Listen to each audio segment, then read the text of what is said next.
तर आज मी बॅडॅस ऑफ बॉलिवूड या नावाची एक वेब सिरीज पाहिली आहे नेटफ्लिक्स वरती. Written and directed by Aryan Khan. Star cast आहे लक्ष्य, राघव जुयल, सहेर, बॉबी देओल व करण जोहर. व या शो मध्ये कॅमिओज तर एवढे आहेत, जर नाव घ्यायला चालू केलं तर यातच आपला तासभर जायचा.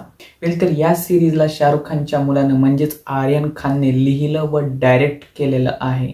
नमस्कार मित्रांनो, माझं नाव आहे अजय व तुमचं स्वागत आहे अजय सिनेमा रिव्ह्यू मध्ये. पूर्ण सिरीज ही 7 एपिसोड्सची आहे, ज्यामध्ये पहिला एपिसोड जर सोडला तर बाकीचे सर्व एपिसोड 40 ते 45 मिनिटाचे आहेत व फर्स्ट एपिसोडच 56 मिनिटांचा आहे, ज्यामध्ये जर तुम्ही बिंज वॉच केलं तर तुम्हाला 5 ते 6 घंटे आरामात लागणार आहेत. आणि शक्यतो तुम्ही जर पहिल्याच एपिसोडचे 5 ते 10 मिनिट पाहिले तर तुम्ही 100% ही सिरीज लगेचच संपवताल, कारण सिरीज काही मिनिटातच तुमचं अटेन्शन लगेचच गेन करते. सिरीजची स्टोरी आसमान या नावाच्या मुलावर आधारित आहे, ज्यामध्ये त्याने बॉलिवूडमध्ये नुकताच डेब्यू केलेला असतो व तो बॉलिवूडमध्ये काय काय स्ट्रगल्स फेस करतो हे अत्यंत रिअल व बोल्डरित्या दाखवण्यात आलेलं आहे. सिरीज काल्पनिक असली तरी खूप सारे dark side of Bollywood reveal करते आणि त्यात जेव्हा रिअल सेलिब्रिटीज यांचे जेव्हा कॅमिओज व्हायला लागतात तेव्हा सिरीज आणखीनच रिअल फील व्हायला लागते.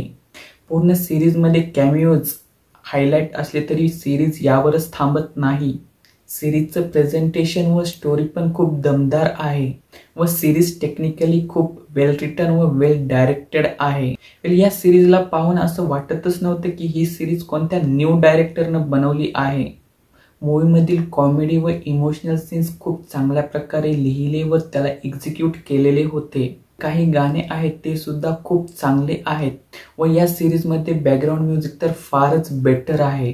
म्हणजे एका सीनला जे बीजीएम आहे ना ते एकदम गूजबम्स आणतं.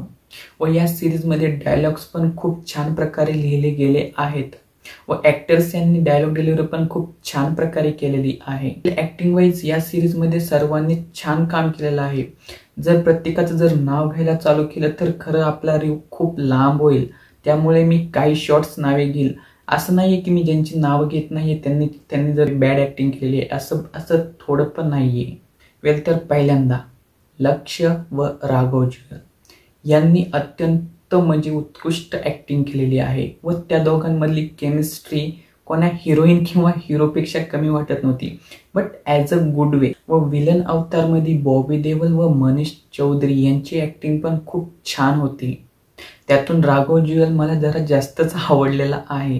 म्हणजे त्यांनी जी त्याची कॉमिक टायमिंग व त्याने जे इमोशनल सीन्स केलेले आहेत ना ते खरंच खूप प्रभावी करतात.